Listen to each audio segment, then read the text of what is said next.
하나님의 말씀 로마서 4장 1절부터 9절까지 같이 읽겠습니다. 시작. 그런즉 육신으로 우리 조상인 아브라함이 무엇을 얻었다 하리요? 만일 아브라함이 행위로서 의롭다 하심을 받았으면 자랑할 것이 있으려니와 하나님 앞에서는 없느니라. 성경이 무엇을 말하느냐? 아브라함이 하나님을 믿음에 그것이 그에게 의로 여겨진 바 되었느니라. 일하는 자에게는 그 삭시 은혜로 여겨지지 아니하고 보수로 여겨지거니와 이를 아니할지라도 경건하지 아니한 자를 의롭다 하시는 이를 믿는 자에게는 그의 믿음을 의로 여기시나니 이란 것이 없이 하나님께 의로 여기심을 받는 사람의 복에 대하여 다윗이 말한 바 불법이 사함을 받고 죄가 가려짐을 받는 사람들은 복이 있고 주께서 그 죄를 인정하지 아니하실 사람은 복이 있도다 함과 같으니라. 그런즉 이 복이 할례자에게냐 혹은 무할례자에게도냐 무릇 우리가 말하기를 아브라함에게는 그 믿음이 의로 여겨졌다 하노라. 아멘. 자, 오늘 말씀은 자랑할 것이 없는 인생이라는 제목으로 보겠습니다. 자랑할 것이 없는 인생. 여러분에게 묻겠습니다. 여러분은 지금 행복하십니까? 아니면 행복하지 못합니까? 행복하지 못하다면 왜 그렇습니까? 어떻게 하면 행복해질까요? 대부분의 사람들이 원하는 돈이 많이 있으면 행복할까요? 수험생들은 원하는 대학에 가면 행복할까요? 또 직장인들 빨리 승진하고 월급 많이 오르면 행복할까요? 아픈 사람들은 치료받아서 건강해지면 행복할까요? 실직한 사람들은 월급 많이 주고 편하게 일하는 좋은 직장에 취업하면 행복할까요? 아마 잠시 어느 일정 기간 동안은 행복할 것입니다. 그러나 그 행복이 오래 가지는 않습니다. 그리고 더욱이 영원히 지속되지는 못합니다. 무엇이든지 영원히 가지는 못해요. 아무리 행복하다 하더라도. 우리에게 지금 당장 로또 당첨돼서 10억 원이 우리에게 주어진다 할지라도 그 행복은 끝까지 가지는 못합니다. 잠시뿐이에요. 좋은 집을 얻어서 크고 좋은 집으로 이사 갔어도 인테리어를 멋지게 써도 그 집에 살더라도 그것이 영원히 가지는 못합니다. 한때 잠깐이에요. 행복이라는 것은 이 땅에서는 오래 갈 수가 없는 것입니다. 영원히 가지도 못하고요. 그리고 아무리 행복한들 그것이 우리에게 진정한 행복을 주는 영원한 생명, 천국을 가져다 주지는 못합니다. 그저 잠시 이 땅에서 행복할 뿐이죠. 오늘 본문에 나오는 아브라함과 다윗은 이러한 진리를 깨달은 사람들입니다. 그들은 진정한 행복이 이 땅에 있는 것들을 누리는 것이 아니라 하나님과 함께 하는 데 있음을 알았습니다. 아브라함은 하나님을 믿으니 그것을 의로 여김받아서 하나님과 함께 했고 다윗은 자신의 죄를 가려움받아서 하나님과 함께 했습니다. 그런데 이들의 공통점은 이들이 하나님과 함께 있게 되는 데 있어서 이들이 아무것도 한 일이 없다는 겁니다. 아브라함은 하나님이 의롭게 여겨주셔서 가능했고 다윗은 하나님이 그 죄를 가려주셔서 가능했을 뿐이라는 것입니다. 그들이 스스로 의롭게 되거나 죄를 가릴 수 있었던 것은 아니라는 것이죠. 오늘 본문에서는 아브라함이 하나님을 믿으니 그것을 의로 여겨주셨다고 말하고 있지만 창세기를 읽다 보면 아브라함의 불신과 허점을 발견하게 됩니다. 하나님은 아브라함의 몸에서 난 자가 상속자가 되고 그 자손을 하늘의 별과 같이 많게 하시겠다고 하셨는데 기다려가 지쳐서 아브라함과 사라가 기다리다 지쳐서 결국 사라의 몸종인 하갈을 통해서 이스마엘을 낳게 되었습니다. 그리고 오늘날까지 그것이 분쟁의 씨앗이 되고 있죠. 그리고 사라와 하갈 사이에 분쟁이 생기자 하갈과 이스마엘을 사흘치 식량을 주고 쫓아내기도 했습니다. 또한 가나안에 거주하다가 기근이 오자 하나님이 약속하신 땅 가나안을 떠났고 애굽으로 내려갔습니다. 거기서도 자신의 목숨을 보존하려고 아내를 누이라고 말했다가 아내를 빼앗길 뻔한 일도 있었습니다. 다행히 하나님이 개입하셔서 아내를 다시 찾아올 수 있었지만 아찔한 그런 일이었죠. 대충 봐도 아브라함이 그리 믿음이 좋아 보이지도 않고 자신의 아내를 누이라고 해서 자신의 목숨을 보존하려는 파렴치한 모습까지도 볼 수가 있습니다. 그러나 그럼에도 불구하고 하나님은 아브라함이 하나님을 믿은 것을 의로 여겨 주셨다라고 그렇게 말씀합니다. 그러니까 은혜일 뿐이죠. 은혜. 하나님의 은혜로 아브라함이 그렇게 의롭게 여겨지는 것입니다. 그런데 이 아브라함, 어쩌면 아브라함이 하나님을 진정으로 믿은 것은 이삭을 임신하고 출생한 이후부터가 아닌가 싶습니다. 하나님이 아브라함이 하나님을 믿을 때 그걸 의로 여겨주셨다고 하는데 그 믿음이 생긴 것은 어쩌면 이삭과 관련이 있다는 거죠. 이삭을 번제물로 바치라고 했을 때 아브라함은 군소리 안 하고 즉시 다음날 새벽에 출발했고 모리아에 있는 산에 도착해서는 망설임 없이 칼을 들어서 이삭을 죽이려고 했습니다. 다급해진 하나님이 아브라함을 말려서 중단되었지만 그대로 두었으면 이삭은 정말 희생 제물이 되었을 것입니다. 히브리서 11장 19절에서는 당시 아브라함의 믿음을 이렇게 표현하고 있습니다. 그가 하나님이 능히 이삭을 죽은 자 가운데서 다시 살리실 줄로 생각한지라 비유컨대 그를 죽은 자 가운데서 도로 받은 것이니라. 아브라함은 자신이 이삭을 제물로 드려도 하나님이 다시 살리실 것이라는 것을 굳게 믿고 있었기 때문에 망설임 없이 하나님께 순종했던 것입니다. 자신의 나이 100세, 사라 90세에 자식을 가졌다는 것에서부터 아브라함의 믿음이 본격적으로 시작되었고 그 믿음은 이삭을 번제물로 기꺼이 드리는 데까지 이르렀던 것입니다. 아브라함의 순종이 믿음을 가능하게 하죠. 그리고 아브라함의 믿음이 순종을 또 가능하게 하고요. 근데 그 아브라함의 순종은 일반 우리가 생각하는 그런 거하고는 달라요. 우리는 그냥 아브라함이 그렇게 했나 보다 라고 성경에 기록되어 있으니까 그냥 그렇게 하고 넘어갈 수 있어요. 그런데 여러분도 한번 생각해 보세요. 우리에게 있는 가장 소중한 것, 그것을 달라고 했을 때 과연 줄 수 있겠냐 이거죠. 아브라함에게 있어서 이삭은 자신의 분신과도 같은 거예요. 100세에 낳은 아들이란 말이죠. 그것도 25년을 기다려서 낳은 아들이에요. 하나님의 약속이 있고 난 뒤부터도 25년을 기다린 거죠. 그 당시에 아들이라는 개념은 그냥 지금의 아들과는 전혀 달라요. 그 당시에 아들은 상속자인 거죠. 그리고 아들이 있다는 것은 그 집안에 어떤 힘이 있다는 거예요. 아들이 없으면 수치스러운 것으로 여겨지는 그런 때입니다. 그래서 아들이 생겼다는 것은 아브라함에게 있어서는 모든 것인 거예요. 이삭은 아브라함의 모든 것이에요. 자기의 분신과도 같고 자기의 생명과도 같고 자기의 수치를 가려주고 그런 존재가 이삭이라는 겁니다. 우리 지금의 아들과는 전혀 다른 개념인 거예요. 그런데 그 이삭을 하나님 바치라고 했을 때 아브라함은 한마디도 안 했어요. 한마디도. 성경에 기록되지 않았어요. 한마디도. 그것은 아브라함이 즉시 순종했다는 걸 얘기하는 거예요. 어떤 의심도 하지 않고 하나님이 다시 살리실 것이라는 것을 굳게 믿고 순종했다는 거죠. 그 순종이라는 그 단어는 지금 우리가 생각하는 그런 순종과 또 달라요. 우리는 흔히 순종은 내가 마음이 내킬 때 하는 그런 것으로 생각을 하는 경향이 있어요. 그러나 순종은 그런 것이 아니에요.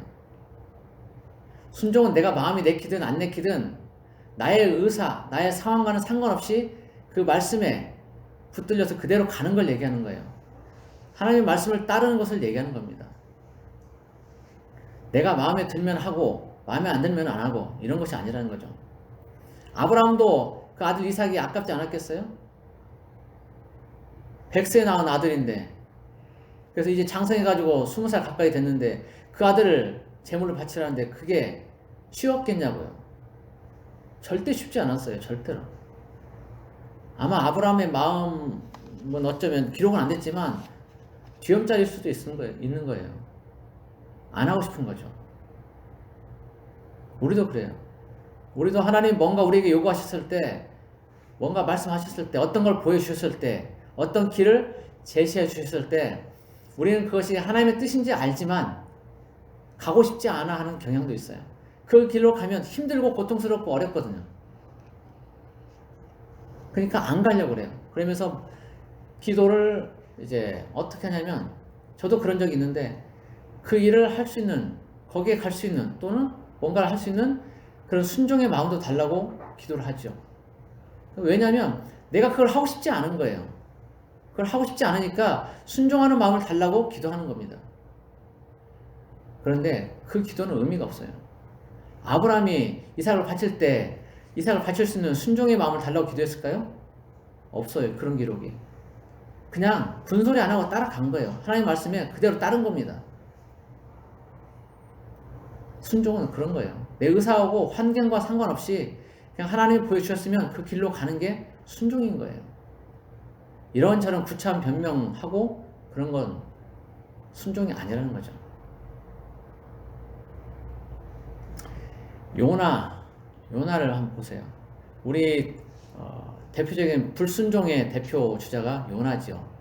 물론 나중에 순종하긴 하지만 요나 얘기를 보면 하나님이 요나에게 니느웨에 가서 그 땅에 하나님의 심판이 있을 것이라고 40일 있으면 성이 무너질 것이라고 이렇게 선포하고 경고하도록 했습니다. 그런데 요나는 그 하나님의 말씀에 대해서 거역을 했죠. 왜냐하면 그 땅에 가서 너희들 40일 있으면 멸망한다라고 선포하고 다니면 그 땅 백성들이 회개하고 돌이킬 수도 있거든요. 이스라엘과 그 니느웨는 아수르의 수도가 니느웨인데 그 니느웨는 적국이에요. 이스라엘을 괴롭히는 나라가 아수르란 말이죠. 그 땅에 있는 수도가 니느웨예요. 그러니까 이스라엘 입장에서는 그 땅이 그 나라가 없어지기를 어쩌면 바랄 수도 있는 거예요. 요나도 똑같은 거예요. 적국에 대해서 하나님이 어떤 심판이 있을 거니까 너희들 회개하고 돌이켜라라고 말하고 싶지 않은 거죠. 요나 입장에서는. 그런데 해야 되는 거예요. 하나님 말씀하셨으니까. 요나는 거역합니다. 거절해요. 하나님 말씀하셨는데. 그리고 도망을 가요. 다시스로. 근데 아이러니하게도 마침 다시스로 가는 배가 딱 대기를 하고 있는 겁니다. 요나는 옳다고 나고 올라탔죠. 다시스로 가는 배를. 우리도 그래요.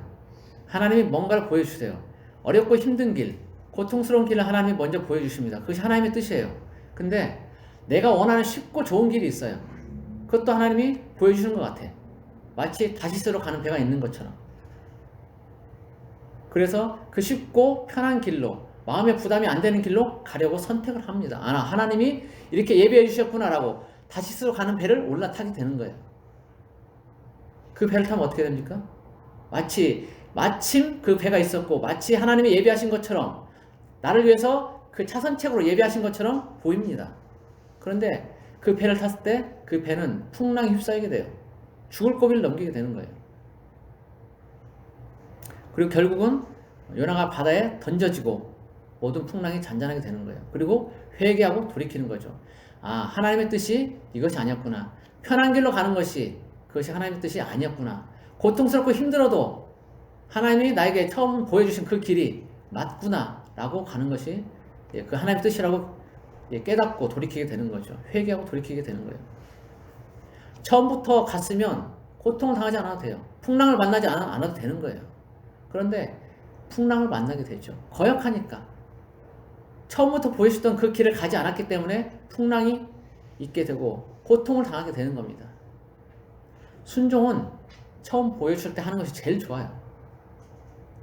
그 길이 내 마음과 맞지 않고 내 뜻과 맞지 않을지라도 힘들고 어려워 보일지라도 기꺼이 처음 보여주신 그 길로 가는 것이 순종의 길인 거예요. 그것이 하나님의 뜻이라면. 그런데 우리는 많이 회피하죠. 내가 가기 쉽고 내가 편한 길, 내 마음이 편한 길로 가고 싶어 하는 거예요. 그러나 아브라함은 그러지 않았어요. 아브라함은 그 모든 것들을 내려놓고 오직 하나님만 바라보면서 하나님이 다 이루실 것을 믿고 갔던 겁니다. 그러니까 우리도 내 마음이 불편하고 내 상황이 여의치 않더라도 그런 것들 상관없이 하나님이 이루시겠지라고 믿고 가는 것이 순종이라는 겁니다. 그렇게 해야 된다는 거죠.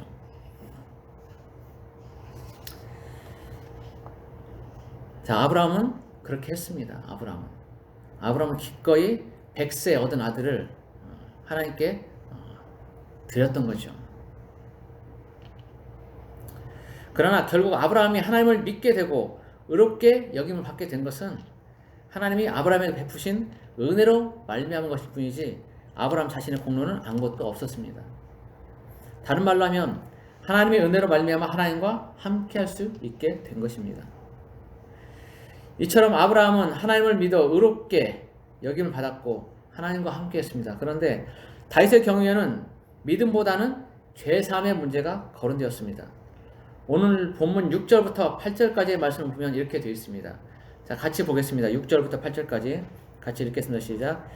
일하는 것이 없이 하나님께 의로 여기심을 받는 사람의 복에 대하여 다윗이 말한 바 불법이 사함을 받고 죄가 가려짐을 받는 사람들은 복이 있고 주께서 그 죄를 인정하지 아니하실 사람은 복이 있도다 함과 같으니라. 아멘. 자, 다윗도 아브라함처럼 하나님께로부터 의롭다 여기심을 받았는데 그것은 불법이 사함을 받고 죄가 가려지는 것이었습니다. 성경을 보면 다윗이 왕이 되어서 생활하면서 몇 번 범죄하는 장면들이 나옵니다. 다윗의 왕국이 이제 강해지니까 잠시 교만해져서 자신의 과업을 자랑하기 위해서 백성들의 수를 세면서 인구조사를 한 죄를 지은 적이 있습니다. 그리고 자기의 부하인 우리아의 아내 밧세바를 취하고 그것을 무마하기 위해서 우리아를 전쟁터 전면에 내보내 죽도록 한 죄가 있습니다. 다윗은 선지자로부터 이 죄들에 대해서 지적을 받습니다. 그런데 그 죄에 대해서 다윗은 변명하거나 하지 않고 즉시 그 죄에 대해서 인정하며 하나님께 용서를 구했습니다.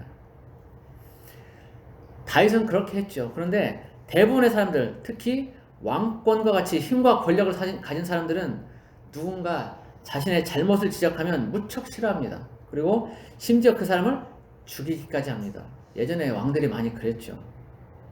성경에도 그런 예들이 나옵니다. 우리 복음서에 보면 침례 요한이 헤롯이 그 동생의 차를 빼앗아서 아내를 사본 것에 대해서 옳지 않다라고 지적을 하자 요한을 붙잡아서 옥에 가두고 결국은 목을 베어서 처형한 것을 볼 수 있습니다. 또한 예수님이 이스라엘에서 지도자급에 있는 대제사장, 바리새인들, 서기관들의 잘못을 지적하자 이들도 예수님을 무척 싫어했고 결국 십자가에 매달아 죽이기까지 했습니다. 이렇듯 힘과 권력 있는 대부분의 사람들은 자신의 잘못에 대해서 누군가 지적하는 것을 매우 싫어하는 것을 볼 수 있습니다. 사람의 속성이에요. 기본 속성. 다윗도 왕이기 때문에 충분히 그럴 수 있었습니다. 그런데 다윗은 달랐죠. 그러지 않았습니다. 선지자가 자신의 잘못을 지적하자 즉시 죄를 자복하고 용서를 구했습니다. 그리고 하나님은 그러한 다윗에게 은혜를 베풀어서 다윗의 죄를 용서해 주셨습니다. 다윗은 자신의 죄가 용서되어진 것에 대해서 감사했습니다. 그리고 그것이 얼마나 좋고 행복한지를 고백했습니다. 그것이 오늘 본문 7절, 8절에 나오는 내용입니다. 불법이 사함을 받고 죄가 가려짐을 받는 사람들은 복이 있고 주께서 그 죄를 인정하지 아니하실 사람은 복이 있도다. 그러니까 비록 불법이 있었더라도 사함을 받고 죄가 있었더라도 예수의 피로, 그 제물의 피로 가려짐을 받는 것이 복이 있다는 것입니다. 그리고 그 죄가 다 용서되어졌기 때문에 주님이 그 죄를 인정하지 아니하신다고 합니다. 그러니까 죄를 죄로 인정하지 않는 거죠. 하나님은 우리의 죄를 용서하신다고 하면서 다시 그 죄를 꺼내시는 분이 아니에요. 기억하지도, 성경에서는 분명히 기억하지도 아니하신다고 말씀하세요. 우리가 어떤 죄를 지었을 때 그 죄를 하나님께 자복하면 하나님은 기억하지 못해요. 근데 우리는 그렇지 않죠. 사람들은 누군가 나에게 어떤 잘못을 하게 되면 그것을 아주 가슴 깊이 박아 놓습니다. 그리고 한 번씩 꺼내고 그것을 또 되새김질하죠. 소도 아닌데 되새김질을 합니다. 잊지를 못해요. 하나님은 우리의 죄와 허물을 다 잊어버리시는데 우리는 누군가 나에게 잘못을 하면 설령 그 사람이 나에게 어떤 용서를 구했다 할지라도 잊지 못합니다. 용서를 구하지 않으면 더더욱 그렇고 머릿속 깊이 아주 새겨놓고 바윗돌에 새겨놓고 잊지를 못합니다. 없애지를 못해요. 다른 사람의 허물에 대해서 저 사람이 나한테 이렇게 했었다 저렇게 했었다 그 감정을 끝까지 가져갑니다. 하나님이 하셨는데 왜 우리는 기억해야 될까요? 그거를 하나님은 우리 죄와 허물을 다 잊어주시는데 기억지도 못하시는데 우리는 왜 그걸 기억하고 그렇게 힘들어해야 될까요? 우리도 잊어버려야 돼요. 다른 사람이 나에게 잘못한 거에 대해서, 그 허물에 대해서 우리도 잊어버려야 됩니다. 주님이 하셨는데 왜 우리가 그걸 기억해야 돼? 우리도 마땅히 잊어버려야죠. 그리고 용서해야죠. 우리가 의롭지 못하지만 예수님의 피로 우리가 의롭게 된 것처럼 우리도 다른 사람의 죄와 허물에 대해서 용서해주고 그렇게 필요성이 있는 거예요. 잊어버려야 되는 거예요. 하나님은 우리 죄를 그렇게 잊어버리신 것처럼 우리도 다른 사람의 죄에 대해서, 허물에 대해서 잊어버려야 되는 거죠. 하나님은 우리 죄를 인정하지 아니하신다고 분명히 말씀하세요. 오늘 본문에서 죄를 죄로 인정하지 않는다는 거죠. 자백하고 용서를 구했을 때 하나님은 그것을 인정하지 않는다는 거예요. 이것은 하나님이 용서하신 죄에 대해서는 더 이상 거론하지 않으신다는 그런 것입니다. 기억하지도 않으신다는 거예요. 깊은 바닷속으로 던져 넣었기 때문에 도저히 그 죄를 찾을 수 없다는 것입니다. 등 뒤로 던지셨기 때문에 알지 못하신다는 것입니다. 죄가 우리 안에 있게 되면 하나님과 우리 사이에는 막힌 담이 생기게 되어서 하나님과 소통이 되지 못하거나 소통이 어렵게 됩니다. 다윗은 이것을 견딜 수 없었던 거예요. 그래서 자신이 가진 것을 누리는 것보다 하나님의 영광과 거룩에 참여하지 못하는 것을 더 힘들어했습니다. 다윗은 죄가 그렇게 만든다는 것을 알았기 때문에 죄에 대해 지적을 받았을 때 즉시로 반응하며 죄를 내려놓을 수 있었습니다. 그렇게 다윗은 자신의 죄를 숨기지 않고 하나님 앞에 고백함으로 의롭다 여김을 받았습니다. 우리는 모두 죄인으로 태어나서 죄를 짓고 살아갑니다. 물론 자신은 죄인이 아니라고 항변하는 사람들이 있을 수도 있겠죠. 그렇지만 조용히 자기 자신을 들여다보면 결국 자신이 죄인이라는 것을 시인할 수밖에 없게 될 것입니다. 그러나 중요한 것은 죄를 짓냐 안 짓냐가 아니라 죄를 지은 다음에 어떻게 하느냐가 더 중요한 것입니다. 우리는 완벽한 존재가 아니고 불완전하고 연약한 존재이기 때문에 언제든지 넘어지고 시험에 들 수 있습니다. 그렇게 넘어지고 시험에 들었을 때 어떤 사람은 그 죄를 숨기기 위해서 더 많은 죄를 짓고, 또 어떤 사람은 그 죄를 즉시 하나님 앞에 자백하고 용서를 구합니다. 무엇이 올바르고 좋은 길일까요? 숨기는 것과 자백하는 것. 첫사람 아담은 자신의 죄를 숨기려다 들키게 되자 그 죄에 대한 책임을 하나님과 자기 아내 탓으로 돌리면서 더 큰 잘못을 하고 말았습니다. 아마 그 당시 아담이 자신의 죄를 하나님 앞에 자백하고 용서를 구했다면 하나님은 얼마든지 용서하시고 아담을 회복시키셨을 것입니다. 죄는 숨긴다고 숨겨지는 것이 아닙니다. 하나님은 다 아십니다. 우리의 일거수일투족을 다 아십니다. 그런 하나님 앞에 무언가를 숨기려고 한다는 것은 어리석은 일일 뿐입니다. 그저 용서를 구하며 죄를 자백하는 것이 가장 좋은 길인 것입니다. 하나님도 우리들이 죄를 숨기는 것보다는 자백하며 용서를 구하는 것을 더 원하십니다. 그리고 그런 사람들을 얼마든지 의롭다 여겨주십니다. 요한일서 1장 9절에 보면 우리가 우리 죄를 자백하면 하나님을 미쁘시고 의로우시다고 말씀하십니다. 그리고 우리 죄를 더 이상 거론하지 않으신다고 말씀하세요. 하나님이 다윗을 하나님의 마음에 합한 자로 말씀하신 것은 다윗이 잘나고 훌륭한 왕이어서가 아닙니다. 다윗이 죄를 안 지어서도 아닙니다. 다윗이 비록 죄를 범했을지라도 깨달은 즉시 그 죄를 인정하고 하나님께 나아갔다는 것 때문입니다. 다윗의 때뿐만 아니라 지금도 하나님은 우리가 죄를 범하면 숨기지 않고 자백하며 하나님께 나오기를 원하십니다. 예수를 믿든 안 믿든 모두 다 지은 죄를 자백하며 하나님께 나오라고 하십니다. 그래서 의롭다 여김을 받으라 하십니다. 예수를 안 믿는 사람은 안 믿는 그 죄를 자백하고 용서를 구하면 됩니다. 사실 죄 중에 가장 큰 죄는 하나님을 알지 못하는 죄입니다. 예수님의 초청을 거절한 죄입니다. 예수님은 나를 죄에서 구원하기 위해서 내 대신 나의 죄를 짊어지고 십자가에서 피 흘려 죽으시고 그 피로 내 죄를 깨끗이 씻어주셨는데 나는 그런 예수님을 나와는 상관없는 분으로 여기고 거절하는 것입니다. 나 스스로를 깨끗하다고 그렇게 생각하고 죄가 없다라고 착각하면서 예수님을 거절하는 것입니다. 그러나 우리가 죄인임을 시인하고 예수님을 마음에 영접하면 우리가 지은 과거의 모든 죄는 다 사함을 받습니다. 그것이 아무리 흉악무도한 죄일지라도 모두 다 용서를 받습니다. 사실 예수님은 모든 인류의 죄를 위해서 십자가에 죽으셨습니다. 예수를 믿든 안 믿든 모든 사람의 죄를 다 용서하셨습니다. 다만 그것을 인정하고 자기의 것으로 받아들이는 사람에게는 죄 용서가 실제가 되고 그렇지 않은 사람에게는 아무런 효과도 없게 되는 것입니다. 예를 들면 이런 겁니다. 어떤 사람이 살인죄를 범해서 재판을 받고 사형 선고를 받아서 사형 집행 날만을 기다리고 있습니다. 그런데 국경일이 되어서 대통령의 사면령이 내려졌습니다. 사면장이 이제 그 사형수들에게 이제 주어진 거죠. 그리고 지금 그 사람도, 그 살인죄를 저지른 이 사람도 사면 대상에 포함이 되었습니다. 그래서 대통령의 사면장이 그 사람에게도 발급이 되었습니다. 그런데 이 사람은 그걸 믿지 않았어요. 자신에게 대통령의 사면장이 주어졌다는 것을 믿지 않았습니다.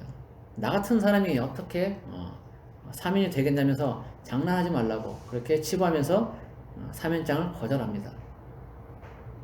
사면장을 받아들이기만 하면 되는데 끝내 거절하고 결국 이 사람은 사형 집행을 당합니다. 아니, 사면장이 있는데 왜 그것을 받아들이지 않고 거절합니까? 살 수 있는 길이 있는데 왜 그걸 거절합니까? 대통령 사면장을 거절해서 사형이 집행이 된다면 그것은 정말 어리석은 일이 될 것입니다. 그런데 그 어리석음을 오늘날 우리들이 그렇게 똑같이 행하고 있습니다. 예수의 피로 죄에 대한 사면장이 주어졌지만 우리는 그 사면장을 대차게 거절합니다. 그리고 끝내는 지옥 형벌을 받습니다. 그러니까 우리가 지옥에 가는 것은 죄를 지어서라기보다는 예수의 피로 만들어진 사면장을 거절해서라고 보는 것이 맞습니다. 우리의 죄는 이미 예수님이 십자가에 다 처리하셨기 때문입니다. 지난번에 얘기했지만 구속과 구원이 다르다고 그랬죠. 구속은 이미 예수님이 십자가에 다 이뤄 놓으신 그 사역을 의미합니다. 모든 사람의 죄를 다 용서하기 위해서 십자가에 피 흘려 죽으신 그리고 부활하신 그 사건이 구속 사역인 거예요. 그러니까 구속 사역은 우리의 의지와는 상관없이 다 이루어진 겁니다.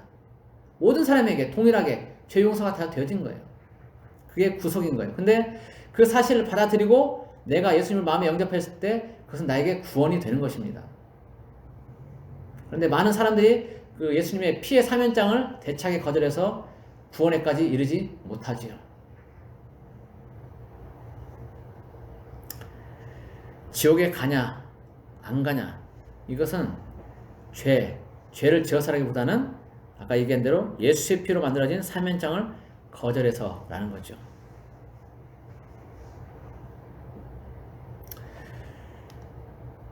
사면장을 내 것으로 받아들이냐 아니냐 그 차이로 지옥과 천국이 결정이 되는 것입니다. 이렇게 예수를 안 믿는 사람은 그 예수를 안 믿고 은혜를 거절한 가장 큰 죄를 자백하고 하나님께 나오면 하나님은 그 사람을 의롭다 여겨주십니다. 그리고 예수를 믿는 사람들도 자신의 연약함이나 시험으로 인해서 범죄했을지라도 그 죄를 자백하고 하나님께 나오면 하나님은 그 사람도 역시 의롭다 여겨주십니다. 다윗은 자신의 죄를 사해주시는 이러한 하나님의 은혜를 누릴 줄 아는 사람이었습니다. 하나님이 의롭다 여겨주시는 것을 기뻐하는 사람이었습니다. 그리고 그 모든 것들이 자신의 공로가 아니라 오로지 하나님의 은혜인 것을 알았습니다.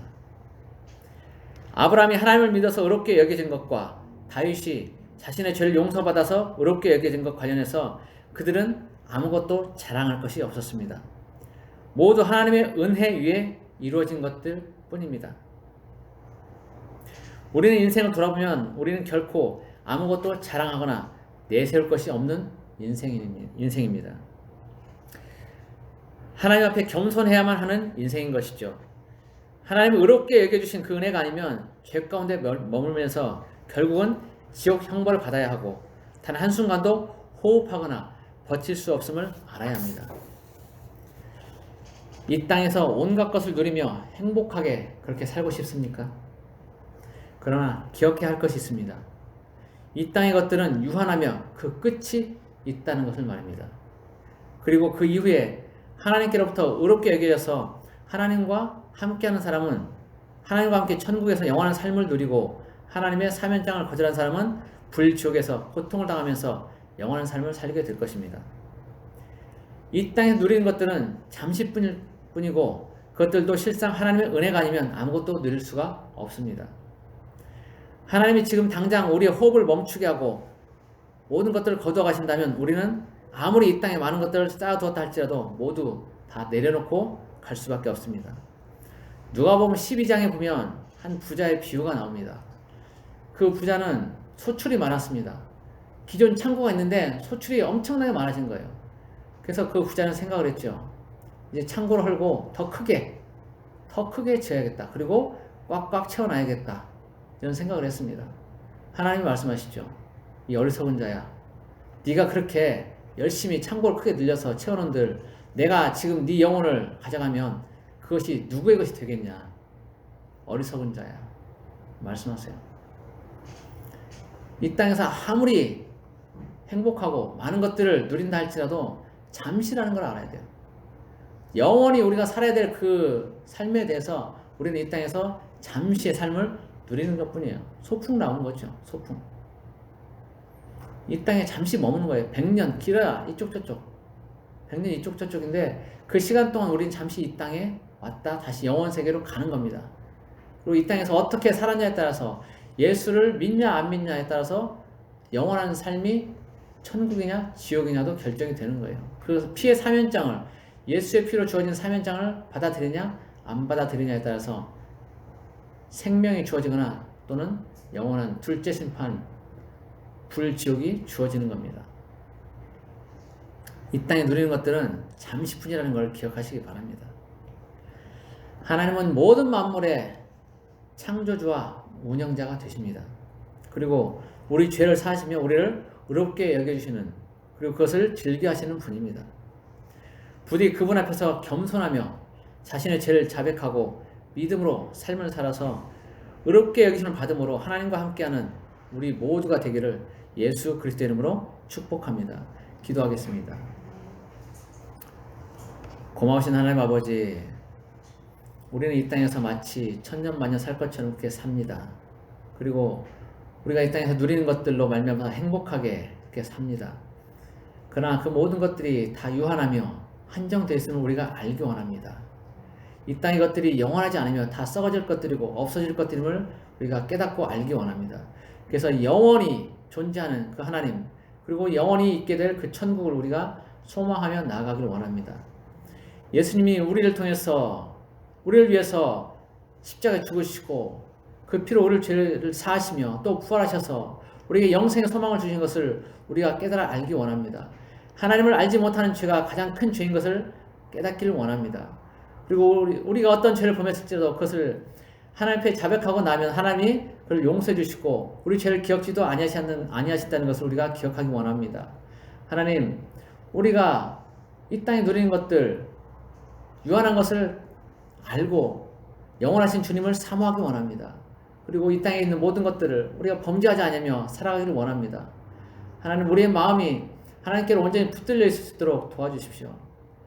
이 땅의 것들에 마음 두지 아니하고 소망 두지 아니하고 영원한 천국의 소망을 두며 그렇게 살아가도록 도와주시기 원합니다. 하나님을 알지 못하는 영혼들에게 하나님을 깊이 알 수 있는 기회를 주시고 깨달음을 주시고 이 땅 가운데 예수 그리스도를 영접하며 하나님을 온전히 믿고 있을지라도 혹 범죄한 일이 있다면 그 죄를 자복하고 숨기지 않고 나아가서 하나님의 그 의롭게 여겨주시는 그 의로움을 우리가 누리며 체험하기를 원합니다. 하나님, 우리의 마음이, 우리의 삶이 온전히 주님께로 붙들려 있을 수 있도록 도와주십시오. 주님을 더 깊이 알아가도록 도와주십시오. 천국에, 영원한 천국의 소망을 두도록 도와주십시오. 오늘도 함께 하신 주님을 찬양합니다. 감사하며 예수 그리스도 이름으로 기도드립니다. 아멘.